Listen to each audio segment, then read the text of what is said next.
প্রিয় ছাত্রছাত্রীরা, আজ আমি তোমাদের কাছে ক্লাস 6-এর রায় ও মার্টিনের প্রশ্নবিচিত্রা 2025-এর পরিবেশ ও বিজ্ঞানের মডেল 3 সেকেন্ড ইউনিট টেস্টের কোশ্চেনগুলো আলোচনা করব।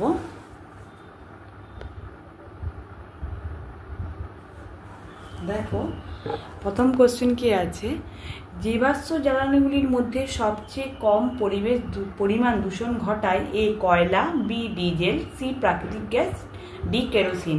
উত্তর হবে সি প্রাকৃতিক গ্যাস। 2 পিউমিস হলো এক প্রকার, এ আগ্নেয় শিলা, বি পাললিক শিলা, সি পরিবর্তিত শিলা, ডি আকরিক। উত্তর হবে এ আগ্নেয় শিলা। 3 দাগের প্রদত্ত কোনটি মৌলিক রাশি নয়? এ দৈর্ঘ্য, বি ক্ষেত্রফল, সি ভর, ডি সময়। উত্তর হবে বি ক্ষেত্রফল। 4 দাগের এসআইতে বলের একক হলো A dyne, B ampere, C metre, D newton. উত্তর হবে ডি নিউটন।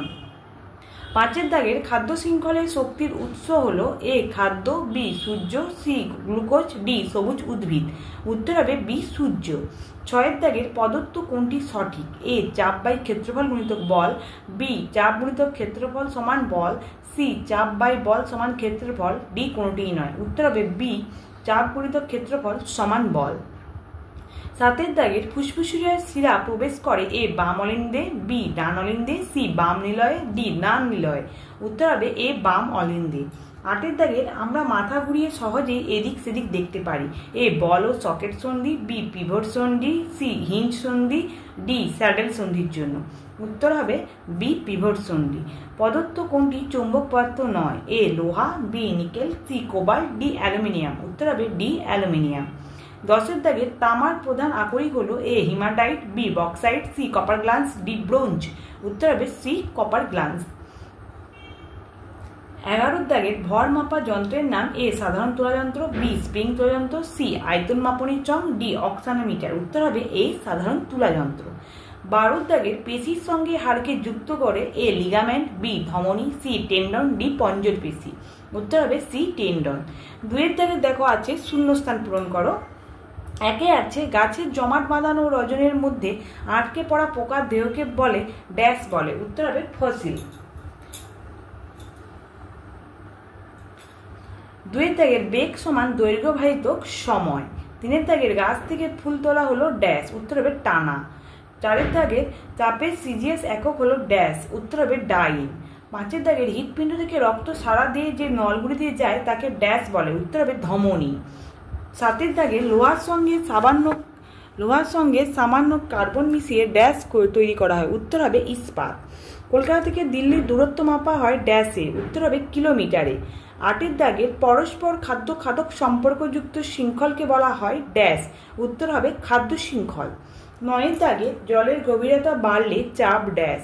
উত্তর হবে বাড়ে। 10 দাগের শরীরের কোথাও কেটে গেলে ড্যাশ রক্ত বা জমাট বাঁধতে সাহায্য করে। উত্তর হবে অনুচক্রিকা। 3 দাগে দেখো, আমি তোমাদেরকে বলে দেব। 1 আছে বর্তমানে বাসে ডিজেলের পরিবর্তে সিএনজি ব্যবহার করা হচ্ছে কেন? এর উত্তরটা হবে হচ্ছে সিএনজি চালিত বাসে দূষণের পরিমাণ ডিজেল চালিত বাসের থেকে কম, সেই কারণে ডিজেলের পরিবর্তে সিএনজি ব্যবহার করা হচ্ছে। 2 দাগে তরল পদার্থের আয়তন মাপতে কোন যন্ত্র ব্যবহার করা হয়? উত্তর হবে আয়তন মাপনী চং। 3 দাগের অভিকর্ষ বল কি জাতীয় বল? উত্তর হবে স্পর্শহীন। 4 দাগের তড়িৎ শক্তি থেকে যান্ত্রিক শক্তিতে রূপান্তরের একটি উদাহরণ দাও। উত্তর হবে তড়িৎ প্রবাহ পাঠালে টেবিল ফ্যানটি ঘুরতে থাকে। 5 দাগের আমাদের নিঃশ্বাসে কোন গ্যাসের আধিক্য থাকে? উত্তর হবে CO2। 6 দাগের আলোর তীব্রতা মাপার এককের নাম কি? উত্তর হবে ক্যান্ডেলা। 7 দাগের উদ্ভিদকে কেন উৎপাদক বলা হয়, যেটা আমি তোমাদেরকে বলে দেব। যে পেজ নম্বরে দেখো, টেক্সট বইয়ে পেজ নম্বর 92, এই যে সৌরশক্তির সাহায্যে নিজেরাই খাদ্য উৎপন্ন করে বলে উদ্ভিদকে উৎপাদক বলে। ঠিক আছে, এখান থেকে এতটা পর্যন্ত লিখলেই হবে। ঠিক আছে। 8 দাগে মানুষের হৃৎপিণ্ডে কয়টি কুঠুরি থাকে? 4টি। 9 দাগে 2টি লব্ধ এককের নাম লেখো। উত্তর হবে বেগ, ত্বরণ আর বল। 10 দাগে রেল লাইনের ধারের পাথর কি জাতীয় শিলা? উত্তর হবে নিঃসারী আগ্নেয় শিলা। 4 দাগে দেখো সত্য বা মিথ্যা লিখতে বলছে। একে আছে কোনো বস্তু যতটা স্থান দখল করে থাকে তাকে ওই বস্তুর ক্ষেত্রফল বলে, এটা হবে মিথ্যা। 2 দাগের সৌরশক্তি রাসায়নিক শক্তিতে রূপান্তরিত হয় উদ্ভিদ দিয়ে, এটা হবে সত্য। 3 দাগের আমাদের মাথার খুলির ভিতরে সচল অস্থিতন্ত্র থাকে, এটা হবে মিথ্যা। 4 দাগের পাললিক শিলার উদাহরণ হলো চুনা পাথর, এটা হবে সত্য। 5 দাগের মহাধমনী বেশি O2 যুক্ত রক্ত বহন করে, এটা হবে মিথ্যা। 6 দাগে যে সমস্ত পদার্থ চুম্বক দ্বারা আকর্ষিত হয় তাদের চৌম্বক পদার্থ বলে, এটা হবে সত্য। 7 দাগের কোনো ধাতুর একাধিক খনিজ থাকলেও তার সবগুলি আকরিক নাও হতে পারে, এটা হবে সত্য। 8 দাগের ছুরি ধারালো করা হয় ক্ষেত্রফল কমানোর জন্য, এটা হবে সত্য। 5 দাগে দেখো প্রশ্নের সংক্ষিপ্ত উত্তর দাও। একে আছে লিন্ডেম্যানের 10% সূত্র, যেটা আমি তোমাকে দেখিয়ে দেবো টেক্সট বইয়ের পেজ নম্বর 95। এই যে লিন্ডেম্যানের সূত্র, এখান থেকে এতটা পর্যন্ত লিখলেই হবে, অবশ্যই তোমরা মুখস্থ করে নেবে। 2 থেকে আছে কি দেখো,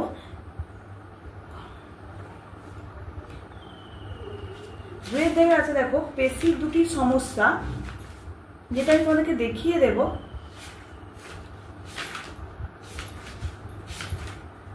এটা আমি তোমাদেরকে দেখিয়ে দেবো টেক্সট বইয়ে পেজ নাম্বার 128, যে পেশির সমস্যা 1, 2, 3 পয়েন্ট আছে, ঠিক আছে। এই যে নীল দাগগুলো, যেগুলো নীল দাগে যেগুলো লেখা আছে ওগুলো লিখলেই হবে, ঠিক আছে।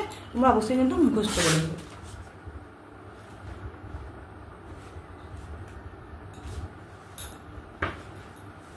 তারপরে 3 দাগে আছে দেখো প্রদত্ত ঘটনা দুটিতে কোন শক্তিতে রূপান্তরিত হলো হয়। এ আছে সৌর কুকার চালু করা হলো, এটা কি হবে না আলোক শক্তি থেকে তাপ শক্তি।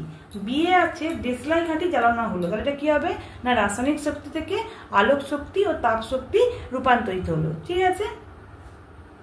তারপরে দেখো 4 দাগের আছে প্লাজমা কি, যেটা আমি তোমাদেরকে দেখিয়ে দেব যে প্লাজমা কি সেটা কোথায় আছে। এই দেখো রাই মার্টিনের সহায়িকাতে, এই যে রাই মার্টিনের সহায়িকাতে পেজ নাম্বার 239-এর, ঠিক আছে। যে প্লাজমা কি বা প্লাজমা আর রক্তরস একই, তাই রক্তের জলীয় অংশকে রক্তরস বা প্লাজমা বললেই হবে, যেহেতু 1 নম্বরে আছে, ঠিক আছে। তারপরে আছে দেখো শ্বেত রক্তকণিকার কাজ কি, যেটা আমি তোমাদেরকে দেখিয়ে দেব টেক্সট বই থেকে পেজ নাম্বার 112 টেক্সট বইয়ে। এই যে শ্বেত রক্তকণিকার কাজ কি, এখান থেকে এতটা পর্যন্ত লিখলেই হবে, অবশ্যই তোমরা মুখস্থ করে নেবে। তারপর দেখো 5 দাগের আছে নদী বাঁধের তলদেশ চওড়া করা হয় কেন, যেটা আমি তোমাদেরকে দেখিয়ে দেব রাই মার্টিনের সহায়িকাতে পেজ নাম্বার 212 পেজ নাম্বার। এই যে দেখো 1 দাগের কোয়েশ্চেন আছে নদী বাঁধের তলদেশ চওড়া করা হয় কেন, এখান থেকে এতটা পর্যন্ত লিখলেই হবে, অবশ্যই তোমরা মুখস্থ করে নেবে। 6 দাগের দেখো দেহ ভর সূচকের সূত্রটি লেখো, যেটা আমি তোমাদেরকে দেখিয়ে দেব রাই মার্টিনের সহায়িকাতে পেজ নাম্বার 263। যে দেহ ভর সূচকের সূত্রটা এখানে দেওয়া আছে, তোমরা অবশ্যই মুখস্থ করে নেবে, ঠিক আছে। একটি প্রাণীর নাম লেখো যার দেহে হাড় বা অস্থি নেই, এটা হবে কেঁচো, ফড়িং, ঠিক আছে। তারপরে দেখো বার্নৌলির নীতি উল্লেখ করো, যেটা আমি তোমাদেরকে দেখিয়ে দেব। এই যে টেক্সট বইয়ের পেজ নাম্বার 104, এখান থেকে এই যে এই পাশে 105 পেজের এতটা পর্যন্ত লিখলেই হবে, ঠিক আছে। যেহেতু 2 নম্বর আছে তাই এতটা লিখতে হবে, যেহেতু ওটা উল্লেখ করতে বলছে তাই এতটা লিখতে হবে, ঠিক আছে।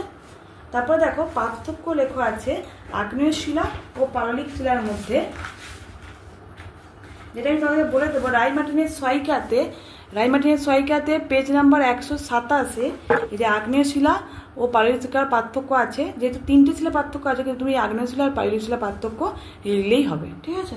তোমাদের যদি আমার এই ভিডিওটা ভালো লেগে থাকে অবশ্যই লাইক, কমেন্ট আর বেশি বেশি করে শেয়ার করে দেবে, যাতে অন্যান্য বন্ধুদের দেখতে সুবিধা হয়। অবশ্যই আমার ভিডিওগুলো তোমাদের কাছে আগে পৌঁছানোর জন্য অবশ্যই একটা সাবস্ক্রাইব করে রাখবে। ধন্যবাদ। আমি পরের দিন মডেল 4 কোশ্চেনগুলো আলোচনা করবো।